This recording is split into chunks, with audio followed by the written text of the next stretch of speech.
बातमी बीडमधनं आहे। नोटीस न देता खोक्याचं घर पाडलं हे कुणाच्या दबावाखाली होतंय असा सवाल सुरेश धस यांनी खोक्याच्या कुटुंबाच्या भेटीनंतर केलाय। तर खोक्यानं ज्यांना मारहाण केली त्या ढाकणे पितापुत्रांचीही धस यांनी भेट घेतली। यावेळी धस यांच्याकडून ढाकणे कुटुंबियांना उपचारासाठी मदत करण्याचं आश्वासन देण्यात आलं। ही दोन दृश्य आपण पाहतोय।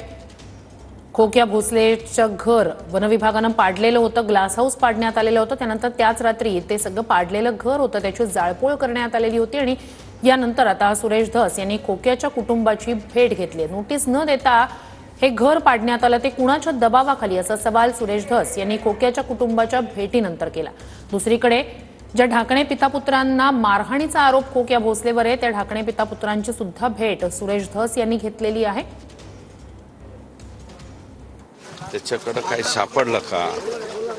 काही सापडलेलं नसताना माझं काय म्हणणं आहे, नोटीस देऊन सीज करायला हरकत, ते घर बंद करायला पाहिजे होतं। यांना हाकलून लावायचं, हे इथं तुम्ही राहू नका, अमुक नका। पण जे 60 वर्षापासून मागील 60 वर्षापासून तर वन हक्क पट्टा कायदा आहे त्याला लागू होत असताना त्याचं घर तुम्ही फक्त ते अडाणी आहे, तुमच्याकडे अर्ज केला नाही म्हणून त्याचं घर पाडून टाकता म्हणल्यावर हे कोणत्या नियमात बसतं? त्यांनी घरानं मांडलं होतं की मारहाण कशा पद्धतीने केली गेली हे अत्यंत अतिशय चुकीच्या पद्धतीने। कारण ते जे 2 मुलं आहेत ते लहान त्यांचे वय 18 वर्षाच्या आतले आहे।